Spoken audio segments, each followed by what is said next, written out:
You're listening to an Airwave Media Podcast. Ben Franklin's World is a production of Colonial Williamsburg Innovation Studios. Every time a piece of news jumps from one publication to another, or when it jumps from one medium to another, there's room for error. There's room for people to make honest mistakes or to misunderstand the news. And there's definitely room for people to engage in mischief.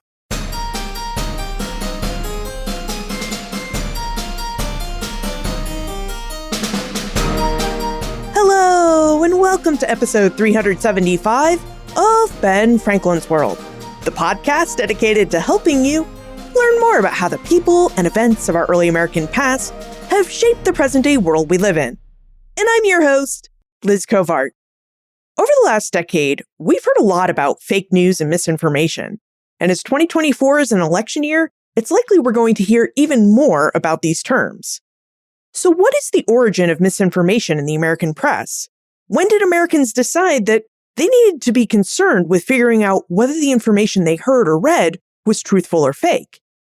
Jordan E. Taylor is a historian who studies the history of media and the ways that early Americans created, spread, and circulated news. He is also the author of the book Misinformation Nation: Foreign News and the Politics of Truth in Revolutionary America. Now, during our investigation of news and misinformation in early America, Jordan reveals how early Americans obtained their news and how they judged whether to believe the news they read or heard, how the emergence of political parties impacted the news early American printers printed in their newspapers, and why early Americans seemed more interested in foreign news than in domestic news. But first, after Jordan and I sat down for this conversation, he applied for a job at Colonial Williamsburg's Innovation Studios, and I hired him to be our digital projects editor. The team and I are so excited to have Jordan join us and help us with this work, and I can't wait for you to see what Jordan's been doing. Jordan is in charge of making sure that all the blog posts and web pages you read on Colonial Williamsburg's website are historically accurate. And he's also started writing new web pages and blog posts for you to enjoy.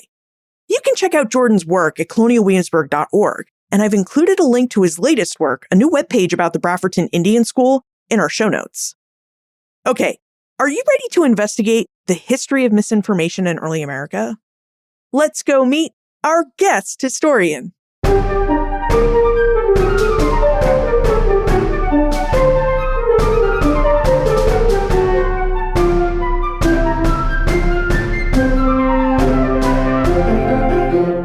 Joining us is a historian and the digital projects editor at Colonial Williamsburg Innovation Studios. He's a scholar of the history of media, and his research expertise is in the history of news, its creation, and transmission during the American Revolutionary era. He joins us today to investigate these subjects with details from his book, Misinformation Nation: Foreign News and the Politics of Truth in Revolutionary America. Welcome to Ben Franklin's World, Jordan E. Taylor. Thank you, Liz. It's great to be here. Well, like you, Jordan, I have a fascination with the history of the news. Uncharacteristically, my interest is mostly in the 19th through the 21st centuries and how big news corporations started and operated and how they made money.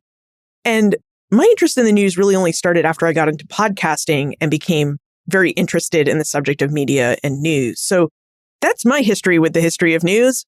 What's your story? How did you become interested in the history of the news?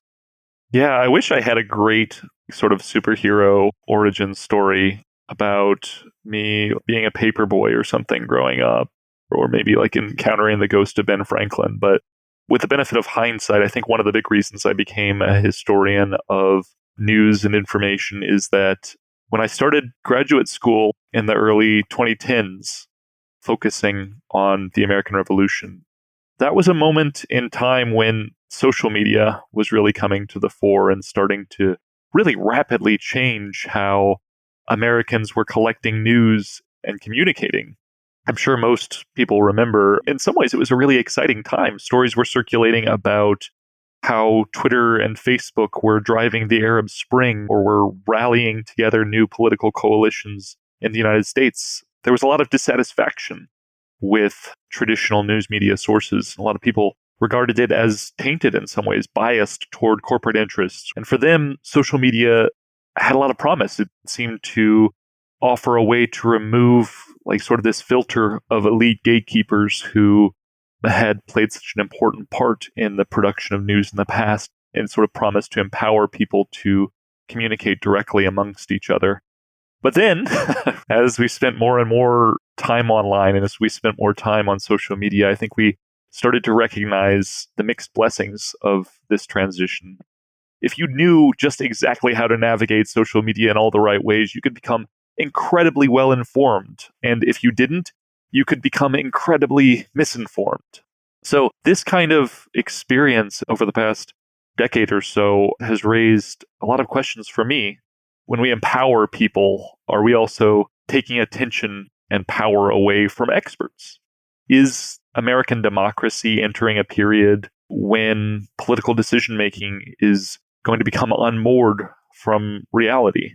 All of these questions are sort of rumbling around in the background, and I started doing research for a dissertation project on a different topic, really. But while I was doing this research, I kept running into these newspapers, these letters, these pamphlets that expressed some of these concerns, which felt very familiar about truth, about misinformation, about the media. And I was really pulled in by those. It turns out that the generation that led the American Revolution was every bit as cynical and concerned about newspapers as Americans today are about social media and digital media more generally. They had many of the same fears that I think a lot of us do about the circulation of misinformation around us. They thought that people were easily misled, that newspapers could be wonderful, they could inform us, but they could also deceive us. And they thought that if ordinary people were not well informed about the news, both foreign and domestic, then a popular form of government would never really work. Because American newspapers were, for the most part, independent of the state, Americans were worried that that made them vulnerable to sort of the intrigues of foreign powers, especially Britain and France, or even a global conspiracy like the Illuminati. So if these foreign powers could pull the strings of a newspaper, they thought, then a foreign nation could manipulate public opinion and could manipulate elections in their favor. So that's really how I became interested in the history of news. Once I started reading the newspapers, especially from the American Revolutionary era, I kept getting distracted by these conversations within them about sort of the impossibility and the vulnerability of truth in a democratic society. One of the big things for me in the 21st century is just seeing the sheer proliferation of news. I mean, we really suffer from information overload, which actually might be a really good title for your second book, Jordan, because we have more access to news from everywhere in the world than any previous generation. Now, I would like to go back to some of the history that you were just talking about. It seems like most of the news that early Americans had access to was either transmitted by newspapers or by word of mouth. People would go to church or to a tavern, and they would just talk to each other and share information about news that they heard.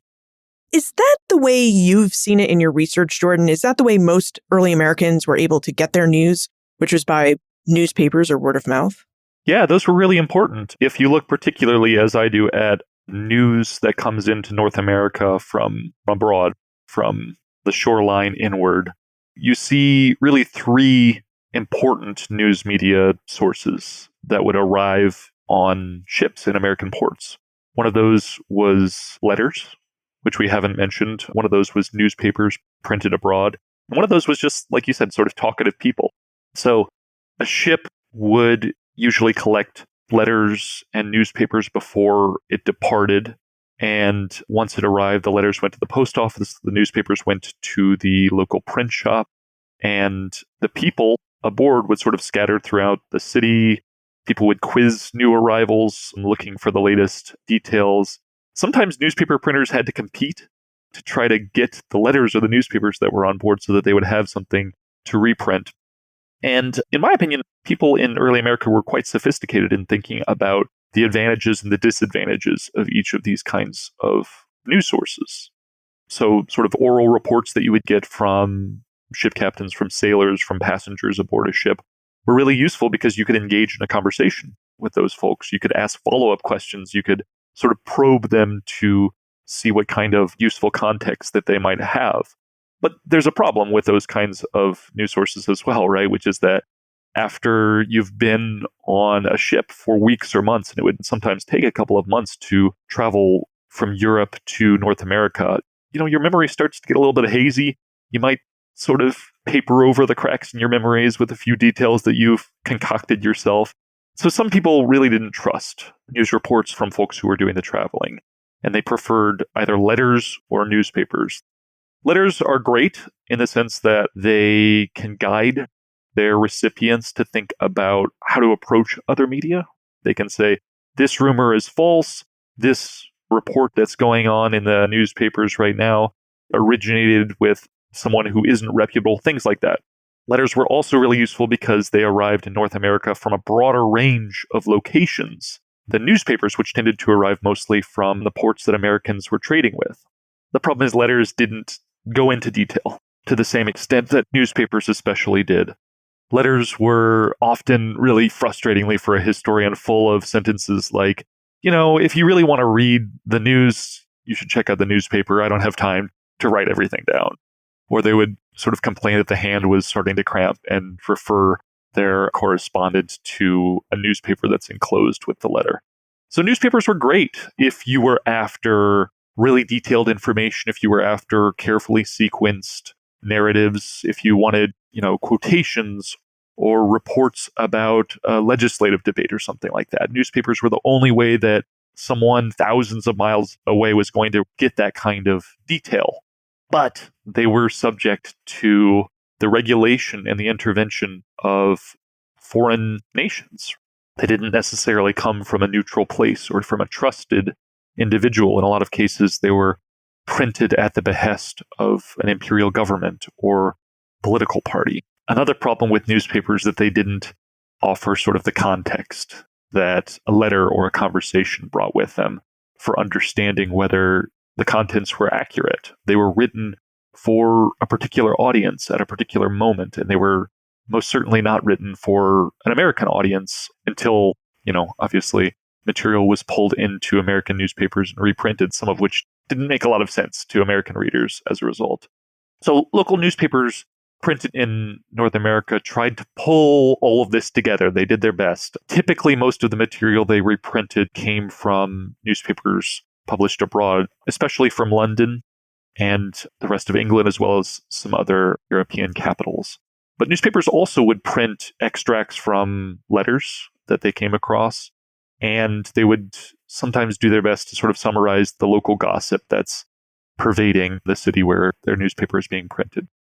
Yeah, it sounds like early American newspapers reprinted a lot of detailed information about what was happening in other parts of the world. But how did the news contained in these newspapers actually circulate? I can't imagine that everyone had a newspaper subscription. So did word of mouth play a role in spreading information that would have been printed in newspapers?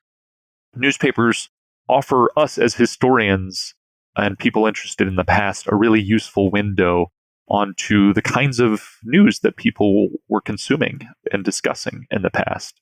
And so that's why they're such an important source for us. But it's also really important to note, I think, that not everyone at the time had access to a newspaper. They were pretty expensive. It took a lot of time and money to make the physical paper that newspapers were printed on, to set the type, to print it, right? This is a hand-powered process. There aren't sort of steam-powered machines yet. And it takes a lot of effort to distribute the newspaper door to door or to send it through the mail. And so, for the most part, your average laborer couldn't really afford a yearly newspaper subscription. They might hear sections of a newspaper being read aloud. They might borrow a copy here or there. But a lot of ordinary people probably experience newspaper reports sort of second or third hand from someone who heard from someone who heard from someone who read it in a newspaper. And there can be sort of this game of telephone effect that happens where a newspaper is sort of setting an agenda for broader conversation, even though a lot of people in the area where that newspaper is being printed are not actually reading the physical newspaper. So when news arrives in North America in whatever form, whether it's a letter or a rumor or a foreign newspaper, it's quickly amplified and transformed as people wrote letters sharing the news. People who work in print shops sort of transform the news for their purposes. And most of all, as people are sharing the latest reports with their neighbors, with their friends, their acquaintances, members of their household. And so I think we have to think of all of these news media as interacting with each other transforming and mediating the news for different audiences. And that's really effective. That's a very efficient way of allowing news to spread. But again, we have a problem, right? Which is that every time a piece of news jumps from one publication to another, or when it jumps from one medium to another, there's room for error. There's room for people to make honest mistakes or to misunderstand the news. And there's definitely room for people to engage in mischief. So a newspaper printer can edit or omit or translate or fabricate news based on their own interests. They don't have any professional or ethical standards to uphold, so they would, in a lot of cases, omit the news that they disliked, translate a report if it's in another language in a favorable way, and occasionally just make something up. If they had political interests in the news that arrived, partisan printers would usually just share the news that served them. And so in this kind of news environment where information is moving really promiscuously from one source to another, and nobody was usually sort of bothering to pause and verify the news or even make sure that a reproduction of an original source was a faithful reproduction, a huge amount of error sort of crept into things. And the result is that a lot of that news about events abroad ended up being false and circulating without much effort to stop it. And that's not really because Americans are particularly credulous or easily deceived, or because there are a lot of evil mustache twirling villains out there trying to lie and deceive people about the news in ways that people in early America, for the most part, didn't fully understand the information systems that were available to them. And the sort of culture surrounding information was just not ready for the very, very difficult task of communicating across a vast ocean without the tools, techniques, and technologies of verification that come about a century later. That's interesting to think about, because today, if someone misprints something in their newspaper or online edition, you hear about it pretty instantly because the internet does provide those tools that help people gain access and share information so quickly, which, we've been talking about was lacking in the 18th century. Now, for Misinformation Nation, Jordan was able to research thousands and thousands of newspapers to identify what newspapers look like, the information they contained, and how stories were reprinted over time from paper to paper. Jordan, you mentioned that printers like Benjamin Franklin saw news printed in European newspapers and even other American newspapers, and sometimes they just reprinted what they read. Given that you looked at such a large body of 18th century newspapers, for a story that was printed in, say, a London newspaper that printers like Franklin took and reprinted, how much alteration were you able to see and determine over the weeks and possibly months once that news began to be reprinted in British North America? It's hard to generalize, but there are lots of examples of newspaper printers in North America sort of remixing the news for their own audiences. During the 1770s, for example, some patriot printers discover that a New York loyalist printer named James Rivington was sort of taking letters and cutting out the bits that he didn't like when he would reprint them. So things like that did happen pretty regularly. And I think one of the things that's hard for us as people who are inheriting these sources is that we can't always tell that a newspaper printer was ignoring a particular piece of news or that they were cutting something out for like a political purpose. In a lot of cases, we just don't know what information they were encountering before they made the selections that resulted in the contents of their newspaper. So we have to be a little bit cautious when we talk about newspaper printers adjusting the contents of the news based on what they received. But I can tell you that people at the time were not so cautious. They were constantly accusing rival newspaper printers of taking material and twisting it to serve their own ends. And we know that it happened enough to say that not all of those complaints or charges were entirely invented. But it's just difficult to say how often it happened without sort of, the benefit of omniscience. Now, in today's society, we do have journalistic ethics and integrity. Journalists work to present the news as objectively and as accurately as possible and from as many viewpoints as possible.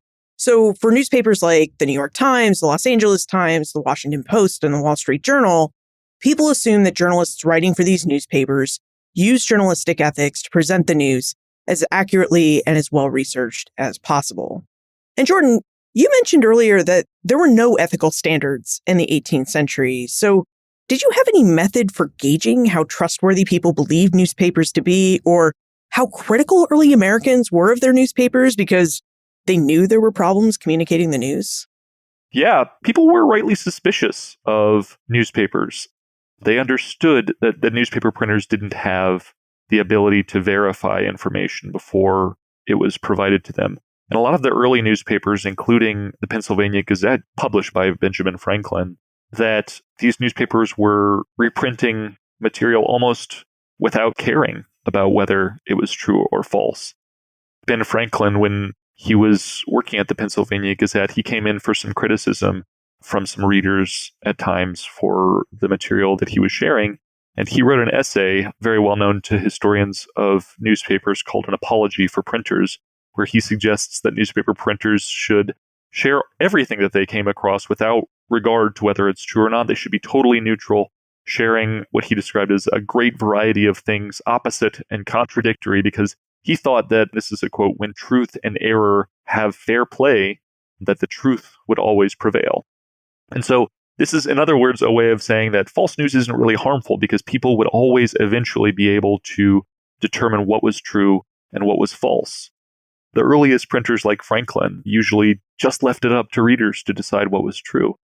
Another of my favorite examples involves a Boston printer named John Campbell, who was the first publisher of a long-standing newspaper, the Boston Newsletter. And in one of the earliest issues of the Boston Newsletter, he admitted that he had accidentally published some false news. But he got really defensive about it. It wasn't sort of like this gentle correction notice that you would expect in like the New York Times or Washington Post or LA Times these days. He's very defensive and almost angry. And he asks his readers, he sort of challenges his readers, who among you has not passed on a false rumor in their time? In other words, I'm just a guy sharing rumors, is sort of how he thought of himself. It's your fault if you trusted those rumors. You have to do this sort of work yourself. And so newspaper printers, especially early on, really benefit from this culture that doesn't assign automatic trust to something just because it appears in print. This starts to change during the American Revolution. The idea that a newspaper wasn't responsible for the material that it publishes ends up being a problem for the patriots who are leading the American Revolution, in part because they really want to hold loyalist newspaper printers responsible for the news that they were sharing. And so during the 1770s, some of the particularly committed patriot printers like John Holt in New York City proposed an alternate model. They argued that newspapers should actually go out of their way to avoid publishing falsehoods. And that sounds great, right? I'm sure that we can all agree that it's a bad idea to publish falsehoods. But the problem was that during the 1770s, they didn't have any idea how to do that. They had no tools of verification that were sort of necessary to accomplish this goal of only publishing things that were true.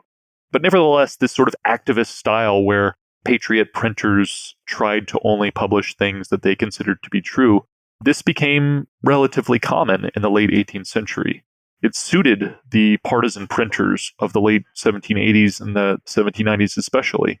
Many newspapers that aligned themselves with the emerging political system of the 1790s, what's sometimes called the first party system of the Federalists and the Republicans, they printed news that they claimed was generally true and that seemed true to their partisan audiences because it aligned with what those audiences already believed to be true. And so as these printers are taking on more of an activist role in the distribution of news, and they're intervening more in the flow of news, they would take certain steps. They wouldn't do exactly what the New York Times does today, where they sort of need several independent sources before they publish, but they would share their opinion. They would share information that they thought was false, but they would say, we don't really think this is true. Sometimes they would let their readers know that they were refusing to publish news from sources that they considered to be corrupted in some way. And sometimes they would challenge their rivals directly and call their rivals out. Newspaper printers aligned with the other political faction in town, they would challenge them for printing news that they considered to be untrue. The result, I think, ultimately was probably a more dangerous product in some ways than the newspapers that people like John Campbell and Benjamin Franklin published in the early 1700s. Those newspapers were full of misinformation and falsehoods, but they didn't claim to be doing anything other than just sharing the news that came across their desks.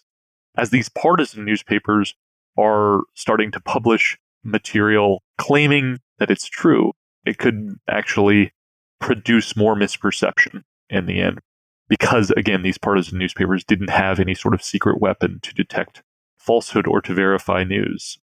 In a lot of cases, the only thing that they really had to justify their more activist, interventionist role in collecting news was a sort of certainty that comes from piecing together an internally coherent worldview, if you know what I mean. So the news that they presented to their readers really seemed true because it fit with all of the other things that, for instance, patriots believed to be true about the world. And that, in a way, was how they were attempting to verify the news rather than seeking, independent sources or using the tools that modern journalists use. One of the really interesting aspects of Jordan's book, Misinformation Nation, is that rather than diving into early Americans' domestic news, Jordan focuses on the foreign news that early Americans read about in their newspapers or heard about in those letters that came across from overseas or in the other ways that they communicated with each other. Jordan, before we dive into the nitty-gritty of how foreign news was collected, what exactly was the interest level that early Americans had in foreign news? Today, you sometimes hear journalists complain about how difficult it is to get Americans to care about foreign events. That problem did not exist in the 18th century. People were obsessed with keeping up with news that was happening around what we sometimes call the Atlantic world, all of the sort of civilizations, nations, and empires that are scattered around the Atlantic. In the book, I talk about one newspaper published, I think, in Vermont, which announced in its first issue that it was starting publication because it expected to answer, and this is a quote, "the ardent thirst for novelty, the general cry of what's the news abroad." And one reason that newspapers were full of foreign news is because it didn't make much sense to publish local news. It took a long time to write, to typeset, to print, to distribute the news. And by the time that all that work was done and a newspaper arrived at your doorstep, you'd have probably already heard all the best local sort of gossip and rumors, right? And since this has been Franklin's world, I won't apologize for going back to Ben Franklin again. But in a poem about his newspaper, the Pennsylvania Gazette, Franklin explained, "If home occurrences which are well known and which concern but few are let alone, the printer sure deserves no blame for this, and while in foreign news he's not remiss. And whatever important happens there, he carefully collects and renders clear." So in other words, Franklin is saying, you guys already know all of what's happening around you. The newspaper is here to help you access news that's happening way outside of the realm of your experience. And because American newspapers didn't usually share local news, there wasn't really very much for them to reprint from other American newspapers. A New Hampshire newspaper from the time explained to its readers, "The reason of no more American news appearing in this paper is because there is none to publish." And this person wasn't saying that nothing happened in this entire vast continent. They were saying that other local printers weren't sharing their local news. And so there wasn't anything for them to reprint from other local papers. I think that ultimately North American settlers cared so much about foreign news, though, because they saw themselves as inhabiting a periphery on the world stage. They would have said at that time that Europe, especially Western Europe, was sort of where the action was. Western Europe was more densely populated, more literate, more cultured, and a lot more powerful than North America at this time. And so their heritage, their worldview, and their inheritances as settlers who have mostly come from Western Europe push them to develop a fairly Eurocentric view of world events. When the newspapers looked beyond Europe, North Americans often were most interested in events that were unfolding in places like the Caribbean or other places that European empires had already spread to, like India. But also, another sort of piece of this puzzle is that people in North America had very limited control over the news that they got because they relied on trade ships to bring news to them. So the flow of news around the Atlantic was very much dependent on the movement of commercial vessels. So a ship arriving in, let's say, New York City from Britain would bring a lot of news about Britain, and it would bring a lot of news about the colonies, the British colonies, I should say, but it would usually bring less news about places like Asia or Africa, for example. These were not newspapers that had sort of foreign bureaus or foreign journalists whose job it was to provide information from far-flung locations. And so because Americans were usually trading mostly with Western Europeans, they mostly got news that reflected the interests, the knowledge, and the networks of those people. So for most of the 18th century, this massive supply of European news was matched by a demand predominantly for European news. It wasn't until the American Revolution that some people started to really consider whether this was the best way for them to learn about the world. After the War for Independence ended, some printers even sort of suggested maybe we'll start to focus on news that's occurring on this continent rather than sort of endlessly copying London news into American papers. But that experiment never really got off the ground in the immediate aftermath of the American Revolution, and a lot of printers sort of gave up on that pretty quickly in the 1780s. I guess it's a case of old habits dying hard. After the war, printers went really right back to sharing global news through the lenses, especially of London sources, even though their readers often complained about this. One of my favorite examples of this is a story from, I think, a New Hampshire newspaper in 1795, where a writer is complaining about the scarcity of news. I think it was winter. Sometimes things would slow down in winter. And he sort of jokingly suggests that the printer should pay someone to go down to the local prisons and interview the criminals there. And he should pay someone to sort of investigate the personal lives of politicians. And this is a joke in 1795, right? That is completely unsuitable for a newspaper in this time because it just didn't make sense to have these incredibly tight-knit communities where most interaction was face-to-face, mediated by print.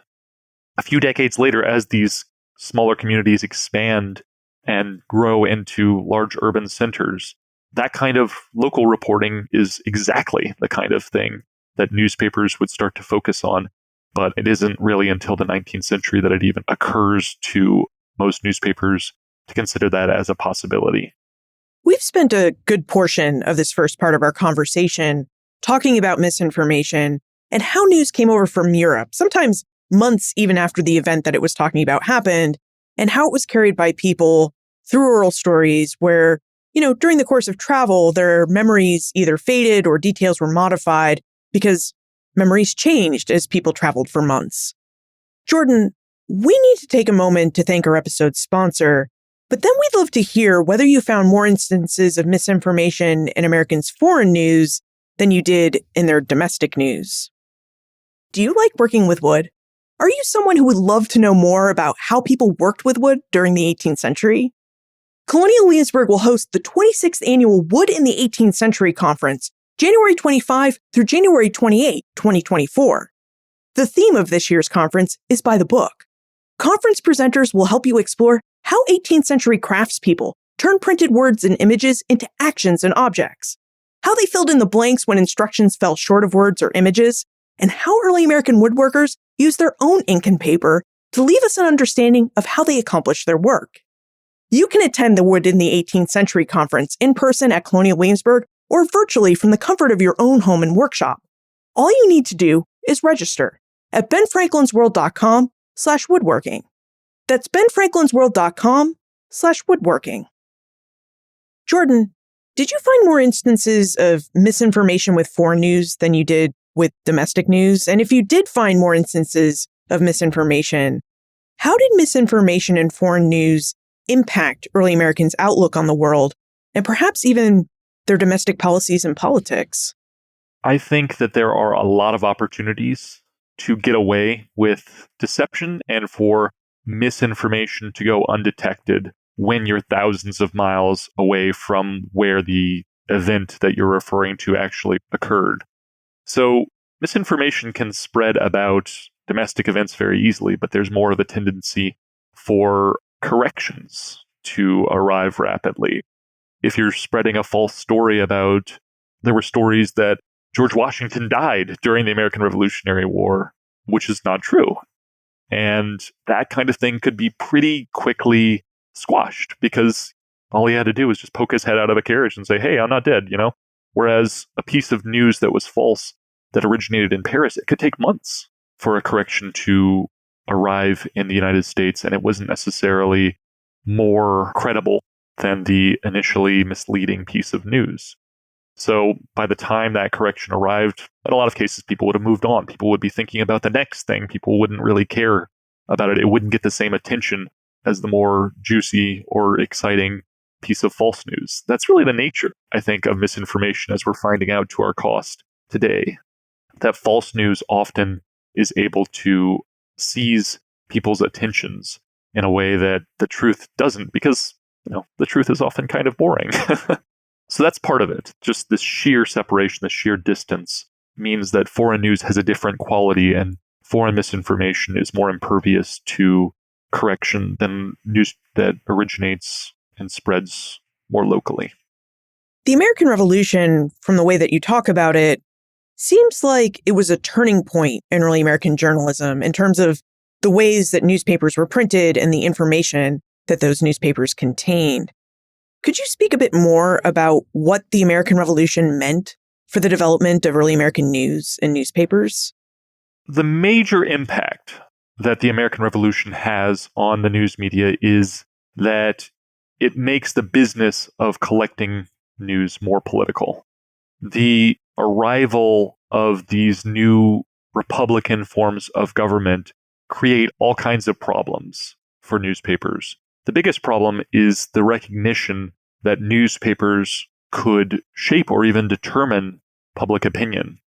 So during a revolution or in a popular form of government, shaping the news that people experience could be incredibly powerful in defining the future of public affairs. And so we've mentioned how partisan printers during the American Revolution or during the 1790s would often sort of go out of their way to provide their readers with news that aligned with their own views, right?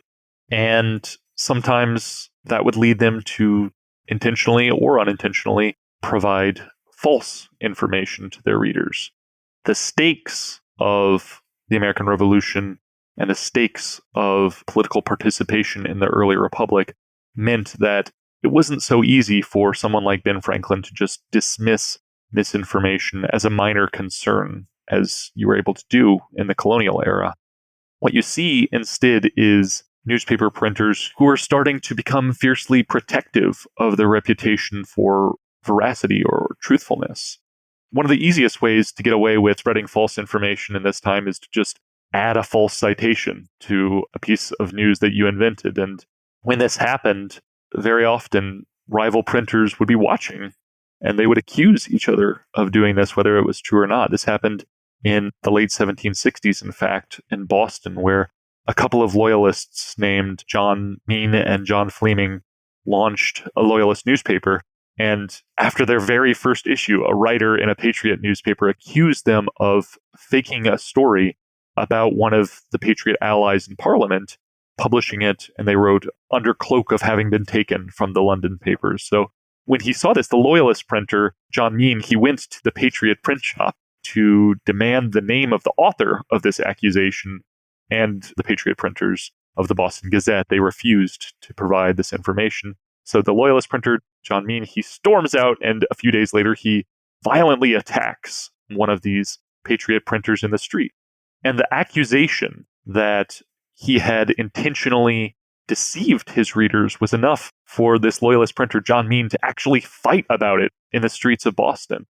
So I think what this episode shows us is the rising stakes of information distribution and the dangers that people saw in these sort of unprofessional newspaper printers having such an important role in shaping the public consciousness. Newspaper printers started to have to be protective of their reputation and think of themselves not as tradesmen whose job it was to set type and physically print a newspaper, but rather as editors whose job it was to mediate between newly arriving ships and American audiences. So truth becomes much, much more of a concern as a result of the political pressures of the American Revolution. It seems that one of the lessons that Americans took away from the American Revolution is that journalism and news have the power to check despotism, or tyranny, if you will. And we even hear journalists talk about this today because they call themselves the Fourth Estate and say, we have a role to play in checking government power by revealing the truth of what our government is doing and what our politicians are working on. Can you speak to the development and the origins of this idea that journalism, newspapers, and the news are supposed to serve as a check on excessive government power? Absolutely. Americans, following the sort of outbreak of the American Revolutionary War, immediately understood the important role that newspapers had played in mobilizing the people against Great Britain. In their view, a lot of people believed that the American Revolution was only possible because the colonists were watchful and well-informed about the state of affairs in Britain. And over time, in the late 1770s and 1780s and 1790s, they really started to extend that observation outward. They started to think that the reason that other subjects of despotic monarchical governments had not rebelled was just that they were ignorant or misinformed about the state of affairs in their own societies. They didn't understand, for instance, how vulnerable their king might be, how strong the people were together. And they didn't necessarily know that the American Revolution seemed to have proven that a rebellion could be successful in dethroning despotic governments. And so Americans started to conclude that the best way to undermine despotic governments abroad and to prevent the growth of tyranny at home was just to make sure that people were well informed. As they saw various sort of revolutionary events and rebellions and revolts breaking out around the world in the 1780s and the 1790s in places like France, the Netherlands, Poland, and Ireland, a lot of Americans believed that those events had been caused by people learning about what had happened in the United States, learning about the American Revolution. There's an interesting character that I talk about a lot in one of the chapters of my book. He was a French-Canadian young man. His name was Henri-Antoine Messier. And he's this idealistic guy who works in the print shop of the Montreal Gazette during the early stages of the French Revolution. And he's impatient to see Canada join France's revolution. He writes a couple of newspaper essays, which I really like, that are making the case that ordinary people did not join revolutionary movements because, they were reading like John Locke or Montesquieu or something like that. Normal people didn't really read these like thick treatises on government. But his view was that they didn't need to. Instead, they instinctively and immediately knew that the tyrannical governments that they lived under were unjust, that they were wrong. And what they needed instead was some indication that if they fought back against what they considered to be tyranny, that they might succeed, right? That they might have a reward for taking a risk. And what Messier thought was that the oppressed people around the world needed to be informed, essentially, about the example of other successful revolutions. And so he set about trying to bring a revolution to his fellow Canadians. It's really a dramatic story. He set off on foot and walked from Montreal to Philadelphia so that he could meet Edmond Charles Genet, who is the new sort of bombastic, larger-than-life French ambassador to the United States. Genet had already been thinking along these lines a little bit. He'd already been instructed by the French government to try to wrest away Canada and Louisiana from the French and Spanish empires, respectively. Both of these were former French colonies, so it seemed at least possible. But Genet didn't really have like the manpower or the resources to accomplish this on his own, so he decided that he was going to try Messier's strategy. They worked together, and they essentially sent some secret agents into Canada and Louisiana, whose job it was to distribute newspapers and pamphlets and a special address that Genet and Mézières had prepared, which was essentially an extended description of how great the French Revolution was and how everything was going on really well in France, contrary to what you might have heard. Their plan was that if they could convince the ethnically French population of Canada and of Louisiana that the French Revolution was succeeding in not only dethroning tyranny, but also in improving the state of French society, that these people would join in a revolution or would join French forces once they invaded, and they would be able to work together to sort of overwhelm British or Spanish governments. And they were kind of successful at stirring up some trouble, but the colonial governments started to get really worried about outside agitators spreading news and, what they might have thought of as sort of propaganda about the French Revolution. And so they set about trying to restrict outside communications and punish those who did share positive information about the French Revolution. So there's this whole sort of information war that's happening on the imperial borderlands of North America. Obviously, there's no Canadian Revolution, there's no Louisiana Revolution. This whole scheme sort of starts to fall apart. But I think it speaks to this utopian idea, really, in ways that you referenced, Liz, at the beginning of this question, that the spread of news, the spread of information and print was liberatory, that the free flow of information was the best defense that we had against tyranny or despotism. It's an idea that gets derailed shortly after this because of really the way that the French Revolution goes. But it becomes an idea that is really resilient and I think has remained in the American consciousness even today. Our conversation has really just scratched the surface of Jordan's fascinating book, Misinformation Nation. And Jordan, I wonder if, before we move into the time warp, if you would tell us what you think the legacy of those early relationships between information, news, and politics has been for the way that we think about and produce our news today. I think that we have inherited the inherent suspicion that people had during the American Revolution for any kind of government interference with the news media. A lot of European countries are fine with having public broadcasting or public news media. Americans tend to be a bit more suspicious of that kind of thing. And I think that that is rooted in this sense that any kind of regulation by a government would inevitably produce the makings of tyranny.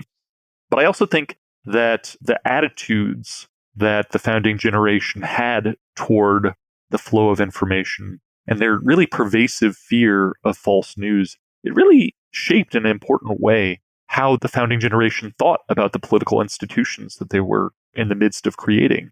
Because misinformation was so pervasive in revolutionary America, a lot of the leading figures of the time, including folks like James Madison and Alexander Hamilton, they felt that ordinary people were too likely to be misinformed, to be trusted with making good political decisions for themselves. And so a lot of the institutions that come out of this moment are designed specifically to place power in the hands of people whom the founders believed would be well informed, usually people like them.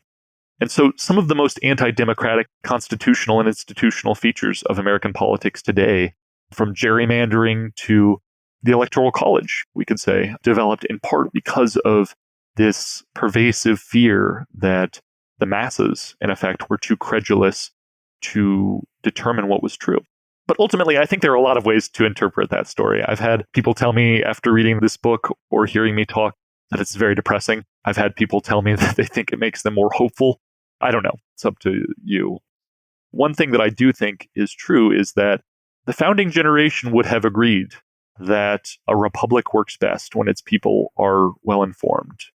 And the founders tried all kinds of things to bring that about.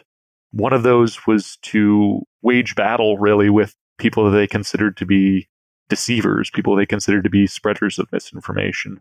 But the other approach, and one that they did try, and which worked well, I think, was to focus on supporting the institutions outside of government, potentially, that educate, that enlighten, and inform the people. And now it's time for the Time Warp. This is a fun segment of the show where we ask you a hypothetical history question about what might have happened if something had occurred differently or if someone had acted differently.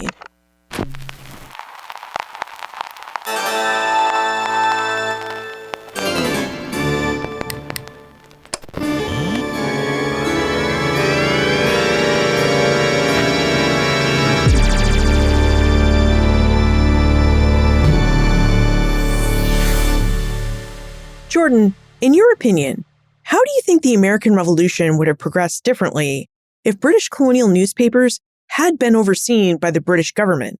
Do you think the revolution would have happened or turned out differently if colonial governments or the imperial government had kept printers and the news that they printed in check during the 1760s and 1770s? Yeah, wow, that's a tough one. The way it turned out is that colonial governments mostly chose, wisely, I think, to sort of tolerate the violent dissent that was coming out of the Patriot press. And, I think if they had tried to clamp down on Patriot newspapers and prevent them from publishing news that the British government disliked, they probably would have sparked a crisis, not unlike the Stamp Act crisis. But if we sort of set that aside and imagine that the colonial governments had succeeded in controlling the presses, I think it's hard to imagine that patriots would have been able to maintain momentum over the course of more than a decade of protests. Newspapers, much like social media today, are very effective at spreading outrage. And patriot mobilization really depended in a lot of ways on that steady drip of outrage and concern that allowed leaders to sort of keep the fires of resistance burning. I think that the newspapers were necessary for creating an external reality that aligned with patriot resistance, and that those who were challenging British rule would have probably lost some energy, or their resistance would have petered out if their view of British despotism or the ministry or the king or whatever was mediated through the hands of the colonial government. I think it would have been unlikely that they came to such radical conclusions if they were reading the kinds of news that was printed, in Canada, for example. Well, Jordan, I know I suggested earlier that maybe information overload would be a great topic for a second book, but what aspect of history are you really researching and writing about now? My second book is sort of a collective biography of the founders and their relationship to truth. It starts with Ben Franklin, and it concludes with Abigail Adams. And if that isn't a suitable enough advertisement for the book, I don't know what is, because those two are two of my favorites. But it's building on some of the themes of this first book. It's also, though, a study, I think, of how the founders thought about the place of truth, knowledge, and information in a republic. And so I think it's going to offer some ideas that might be relevant for those of us today who are concerned about those very issues. And after we've read Misinformation Nation and caught up on all the news and the topics that you discuss in it, if we have more questions about the news in early America and the ways that it was communicated, where's the best place we can get a hold of you? The best place to reach me is probably through my website, which is just my name, jordanetaylor.com. That has all my contact information. And anyone listening to this is more than welcome to reach out to me with any questions, ideas, or reactions.